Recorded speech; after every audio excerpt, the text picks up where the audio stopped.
नमस्कार दोस्तों, स्वागत है हमारे चैनल पर। आज आप सुनने जा रहे मुंशी प्रेम जी की लिखी बेहद मार्मिक बातें, जिसका शीर्षक है दुखी जीवन। तो आइए सुनते हैं। हिंदू दर्शन दो खवाद है, बौद्ध दर्शन दो खवाद है और ईसाई दर्शन भी दो खवाद है। मनुष्य सुख की खोज में आदिकाल से रहा है और इसी की प्राप्ति उसके जीवन का सदैव मुख्य उद्देश्य रही है। दुख से वह इतना घबराता है कि इस जीवन में ही नहीं, आने वाले जीवन के लिए भी ऐसी व्यवस्था करना चाहता है कि वहां भी सुख का उपभोग कर सके। जन्नत और स्वर्ग, मोक्ष और निर्वाण सब उसी आकांक्षा की रचनाएं हैं। सुख की प्राप्ति के लिए ही हमने जीवन को निस्सार और संसार को अनित्य कहकर अपने मन को शांत करने की चेष्टा की।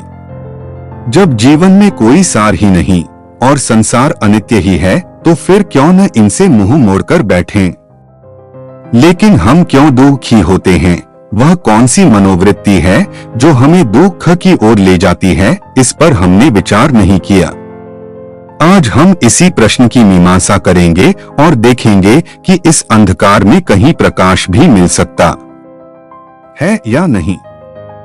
दुख के दो बड़े कारण हैं। एक तो वे रूढ़ियां जिनमें हमने अपने को और समाज को जकड़ रखा है। दूसरा वे व्यक्तिगत मनोवृत्तियां हैं जो हमारे मन को संकुचित रखती हैं और उसमें बाहर की वायु और प्रकाश नहीं जाने देती। रूढ़ियों से तो हम इस समय बहस नहीं करना चाहते, क्योंकि उनका सुधार हमारे बस की बात नहीं। वह समष्टि की जागृति पर निर्भर है। लेकिन व्यक्तिगत मनोवृत्तियों का संस्कार हमारे बस की बात है और हम अपना विचार यहीं तक परिमित रखेंगे। अक्सर ऐसे लोग बहुत दुखी देखे जाते हैं जो असंयम के कारण अपना स्वास्थ्य खो बैठे हैं या जिन पर लक्ष्मी की अकृपा है। लेकिन वास्तव में सुख के लिए न धन अनिवार्य है न स्वास्थ्य। कितने ही धनी आदमी दुखी हैं, कितने ही रोगी सुखी हैं। सुखी जीवन के लिए मन का स्वस्थ होना अत्यंत आवश्यक है। लेकिन फिर भी सुखी जीवन के लिए निरोग शरीर लाजिमी चीज है। सभी तो ऋषि नहीं होते। बलवान और स्वस्थ मन, बलवान और स्वस्थ देह में ही रह सकता है। साधना और तप इस नियम में अपवाद उत्पन्न कर सकते हैं, लेकिन साधारणत स्वस्थ देह और स्वस्थ मन में कारण और कार्य का संबंध है। यद्यपि वर्तमान रहन-सहन ने इसे दुस्तर बना दिया है, तथापि सामान्य मनुष्य अगर बुद्धि से काम ले और प्राकृतिक जीवन के आदर्श की तरफ से आंखें न बंद कर ले, तो वह अपनी देह को निरोग रख सकता है। देह तो एक मशीन है। इसे जिस तरह कोयले पानी की जरूरत है, उसी तरह इससे काम लेने की जरूरत है। अगर हम इस मशीन से काम न लें, तो बहुत थोड़े दिनों में इसके पुर्जों में मोर्चा लग जाएगा। मजदूरों के लिए यह प्रश्न ही नहीं उठता। यह प्रश्न तो केवल उन लोगों के लिए है जो गद्दी या कुर्सी पर बैठकर काम करते हैं। उन्हें कोई न कोई कसरत जरूर ही करनी चाहिए। क्रिकेट और टेनिस के लिए हमारे पास साधन नहीं है, तो क्या हम अपने घर में 150 दंड बैठक भी नहीं लगा सकते?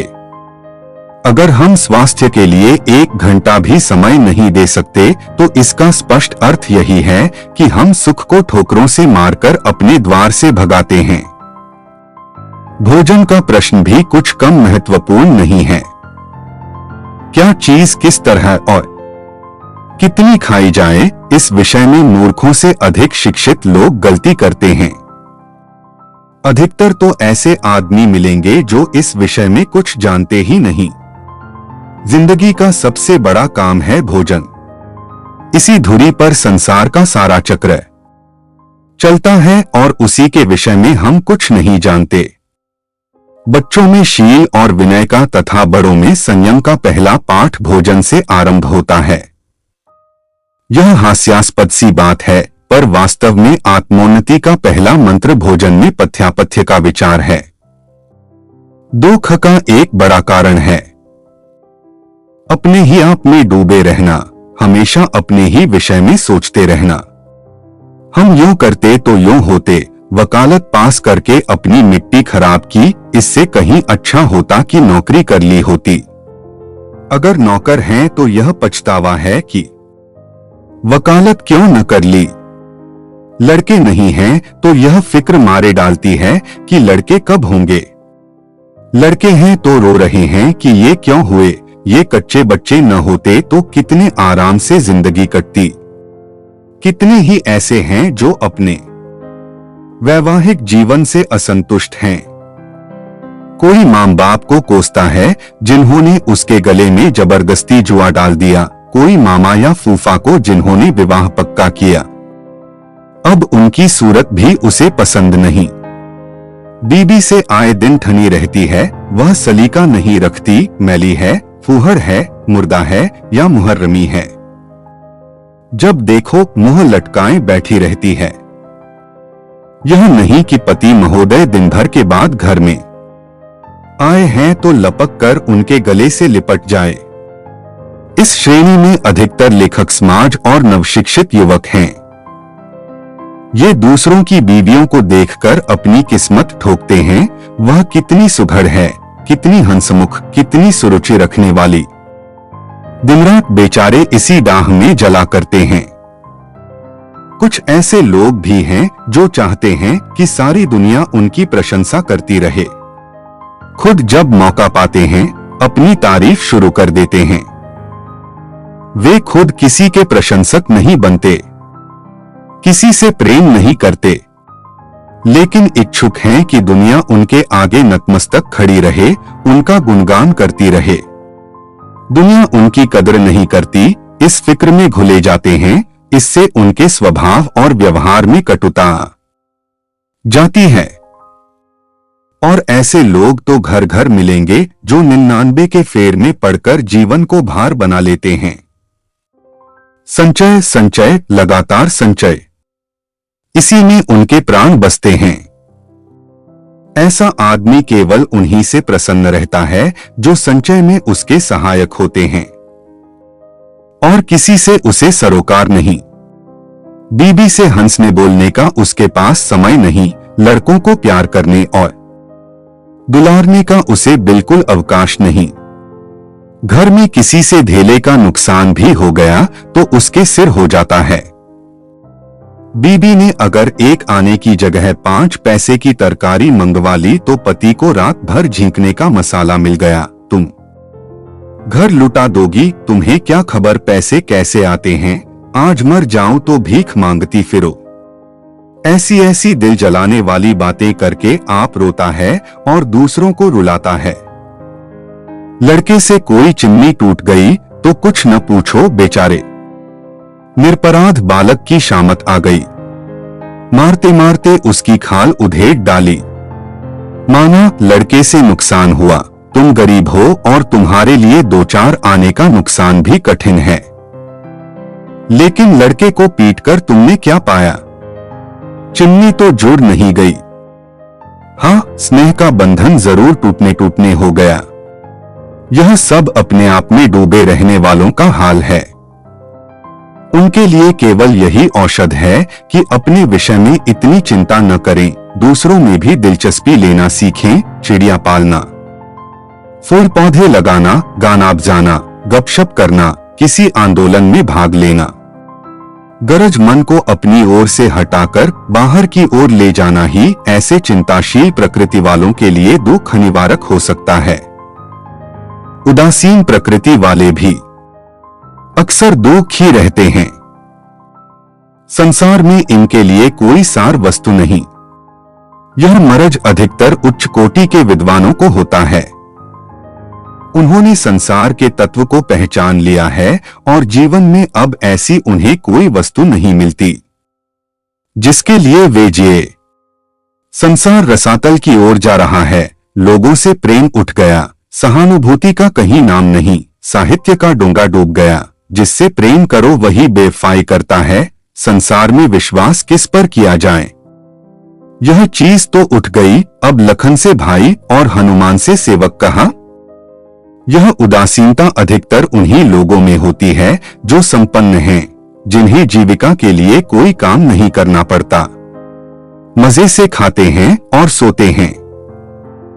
क्रियाशीलता का उनमें अभाव होता है। वे दुनिया में केवल रोने के लिए आए हैं, किसी का उनकी जात से उपकार नहीं होता। हर एक चीज में ऐब निकालना, हर एक चीज से असंतुष्ट रहना, यही उनका उद्यम है। ऐसे लोगों का इलाज यही है कि तुरंत किसी काम में लग जाएं, और कुछ न हो सके तो ताश खेलना ही शुरू कर दें। कोई भी व्यसन उस रोने से अच्छा है। संसार कब रसातल की ओर नहीं जा रहा था। जब कौरवों ने द्रौपदी को भरी सभा में नंगा करना चाहा और पांडव बैठे टुकुर टुकुर देखते रहे, क्या तब संसार रसातल को नहीं जा रहा था? किस युग में भाई ने भाई का गला नहीं काटा, मित्रों ने विश्वासघात नहीं किया, व्यभिचार नहीं हुआ, शराब के दौर नहीं चले, लड़ाइयां नहीं हुई, अधर्म नहीं हुआ।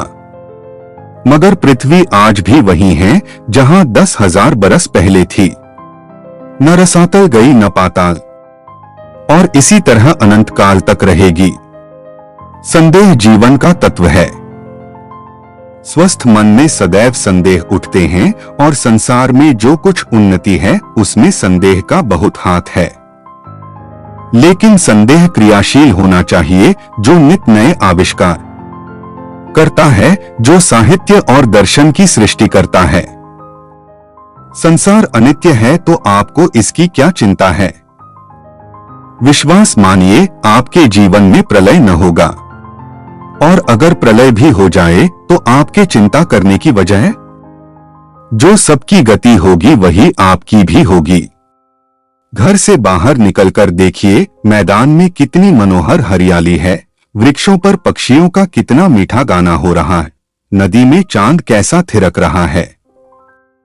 क्या इन दृश्यों से आपको जरा भी आनंद नहीं आता?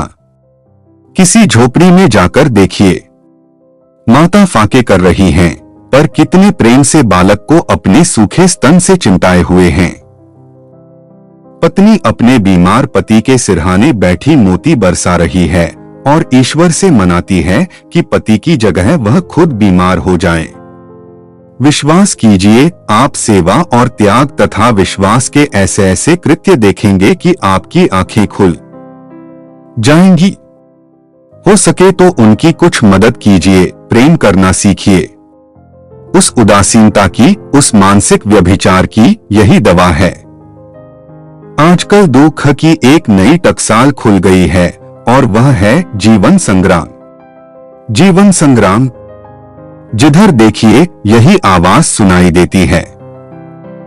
इस संग्राम में आप किसी से सहानुभूति की, क्षमा की, प्रोत्साहन की आशा नहीं कर सकते। सभी अपने अपने नख और दंत निकाले शिकार की ताक में बैठे हैं। उनकी क्षुधा प्रशांत महासागर से भी गहरी है, किसी तरह शांत नहीं होती। काश यह दिन 24 घंटों की जगह 48 घंटों का होता। इधर सूर्य निकला और उधर मशीन चली। फिर वह 2 बजे रात से पहले नहीं बंद हो सकती, 1 मिनट के लिए भी नहीं। नाश्ता खड़े खड़े कीजिए, खाना दौड़ते दौड़ते खाइए। मित्रों से मिलने का समय नहीं, फालतू बातें सुनने की फुर्सत नहीं। मतलब की बात कहिए साहब, चटपट। समय का एक एक मिनट अशर्फी है, मोती है, उसे व्यर्थ नहीं खो सकते। यह संग्राम की मनोवत्ती पश्चिम से आई है और बड़े वेग से भारत में फैल रही है। बड़े बड़े शहरों पर तो उसका अधिकार हो चुका। अब छोटे छोटे शहरों और कस्बों में भी उसकी अमलदारी होती जाती है। मंदी, तेजी, बाजार के चढ़ाव उतार, हिस्सों का घटना भ्रनाय ही जीवन है। नींद में भी यही मंदी तेजी का स्वप्न देखते हैं। पुस्तकें पढ़ने की किसे फुर्सत, सिनेमा देख लेंगे। उपन्यास कौन पढ़े, छोटी कहानियों से मनोरंजन कर लेते हैं। लेकिन यह खपत भी है कि हम किसी क्षेत्र में भी किसी से पीछे न रहें। साहित्य और दर्शन और राजनीति, हर विषय में नई से नई बातें भी हमसे बचने न पावें। सुरुचि और सर्वज्ञता के प्रदर्शन के लिए नई से नई पुस्तकें तो मेज पर होनी ही चाहिए। किसी तरह उनका खुलासा मिल जाए तो क्या कहना, 10 मिनट में किताब का लुब्बेबाब मालूम हो जाए। आलोचना पढ़कर भी तो काम चल सकता है। इसीलिए लोग आलोचनाएं बड़े शौक से पढ़ते हैं। अब हम उन ग्रंथों पर अपनी राय देने के अधिकारी हैं। सभ्य समाज में कोई हमें मूर्ख नहीं कह सकता। इस भागदौड़ के जीवन में आनंद के लिए कहां स्थान हो सकता है। जीवन में सफलता अवश्य आनंद का एक अंग है और बहुत ही महत्वपूर्ण अंग, लेकिन हमें उस तेज घोड़े को अपनी रानों के नीचे रखना चाहिए। यह नहीं कि वह हमें जिधर चाहे लिए दौड़ता फिरे। जीवन को संग्राम समझना, यह समझना कि यह केवल पहलवानों का अखाड़ा है और हम केवल अपने प्रतिद्वंद्वियों को पछाड़ने के लिए ही संसार में आए हैं, उन्माद है। इसका परिणाम यह होता है कि हमारी इच्छा तो बलवान हो जाती है, लेकिन विचार और विवेक का सर्वनाश हो जाता है। इसका इलाज केवल यह है कि हम संतोष और शांति का मूल्य समझें। जीवन का आनंद खोकर जो सफलता मिले वह वैसी ही है जैसे अंधी आंखों के सामने कोई तमाशा। सफलता का उद्देश्य है आनंद। अगर सफलता से दुख बढ़े, अशांति बढ़े, तो वह वास्तविक सफलता नहीं। भविष्य की चिंता दुख का कारण ही नहीं, प्रधान कारण है। कल कहीं चल बसे तो क्या होगा। घर का कुछ भी इंतजाम न कर सके, मकान न बनवा सके, पोते का विवाह भी न देखा। इधर हमने आंखें बंद की और उधर सारी गृहस्थी 3-13 हुई। लड़का उड़ाऊ है, पैसे की कदर नहीं करता, न जमाने का रुख देखता है। इस चिंता में अक्सर रात को नींद नहीं आती, जिसका स्वास्थ्य पर बुरा असर पड़ता है। ऐसी मनोवृत्ति नई नई शंकाओं की सृष्टि करने में निपुण होती है। 2-4 दिन खांसी आई तो तुरंत तपेदिक की शंका होने लगी। 2-4 दिन हल्का ज्वर आ गया तो शंका हुई जीर्ण ज्वर है। अगर जवानी में आंखें बहक गई है तो अब पाप की भावना हृदय को दबाए हुए हैं। यही शंका लगी हुई है कि उस अपराध के दंडस्वरूप न जाने क्या आफत आने वाली है। लड़का बीमार हुआ और मानवनौती होने लगी। बस वही दंड है। किसी बड़े मुकदमे में हारे और वही शंका सिर पर सवार हुई। बस यह सब उसी का फल है। इतना बोझ लेकर वैतरणी कैसे पार होगी। नरक की भीषण कल्पना खाना पीना हराम किए देती है। इसका इलाज यही है कि आदमी हर एक विषय पर ठंडे मन से विचार करे, यहाँ तक कि उस पर उसके सारे पहलू रोशन हो जाएं। तुम क्यों समझते हो कि तुम्हारे लड़के तुमसे ज्यादा नालायक होंगे? इसी तरह तुम्हारे बाप ने भी तो तुम्हें नालायक समझा था, पर तुम तो लायक हो गए और आज गृहस्थी की देखभाल मजे से कर रहे हो। तुम्हारे बाद इसी तरह तुम्हारा लड़का भी घर संभाल लेगा। मुमकिन है वह तुमसे ज्यादा चतुर निकले। और पाप तो केवल पंथों का ढकोसला है। हमारे समुदाय में कोई शराबी नहीं, हमने पी ली तो पाप किया। क्यों पाप किया? करोड़ों आदमी रोज पीते हैं, खुलेख जाने पीते हैं। वे इसे पाप नहीं समझते, बल्कि उनकी निगाह में जो शराब न पिए वही पापी है।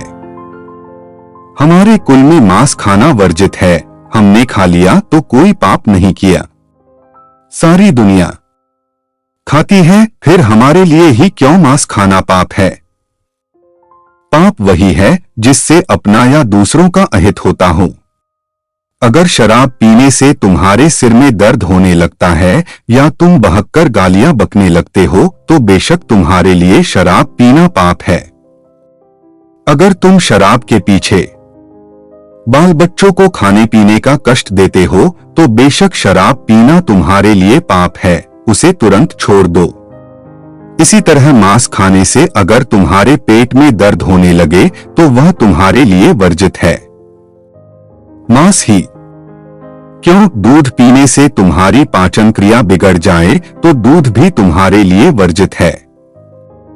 धर्म के मिथ्या विचारों में पड़कर दैवी दंड की कल्पनाएं करके क्यों अपने को दुखी करते हो। बाबा वाक्य की गुलामी केवल इसलिए कि बाबा वाक्य है, चाहे कट्टरपंथियों में तुम्हारा सम्मान बढ़ा दे, पर है मूर्खता।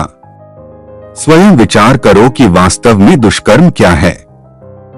अपने कारोबार में कायापन, नौकरों से कटु व्यवहार, बाल बच्चों पर अत्याचार, अपने सहवर्गियों से ईर्ष्या और द्वेष, प्रतिद्वंद्वियों पर मिथ्या आरोप, बुरी नियत, दगाफरेब, ये सब वास्तव में दुष्कर्म हैं, जिनकी कानून में भी सजा नहीं, लेकिन जिनसे मानव समाज का सर्वनाश हो रहा है। मन में पाप की कल्पना का बैठ जाना हमारे आत्मसम्मान को मिटा देता है, और जब आत्मसम्मान चला गया तब समझ लो कि बहुत कुछ चला गया।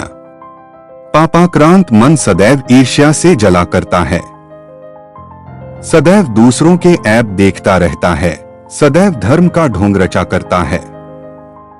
जब तक वह दूसरों के पाप का पर्दा न खोल दे और अपनी धर्म प्रायणता प्रमाणित न कर दे, उसको शांति नहीं। हमारे दो एक मित्र ऐसे हैं जिन्हें हमेशा यह फिक्र सताया करती है कि लोग उनसे जलते हैं, उनके लेखों की कोई प्रशंसा नहीं करता, उनकी पुस्तकों की बुरी आलोचनाएं ही होती हैं। अवश्य ही कुछ लोगों ने एक गुट बनाकर उनका अनादर करना ही अपना ध्येय बना लिया है। ऐसे आदमी सदैव दूसरों से इस तरह सशंक रहते हैं मानो वे खुफिया पुलिस हों। बस जिसने उनकी प्रशंसा न की उसे अपना दुश्मन समझ लिया।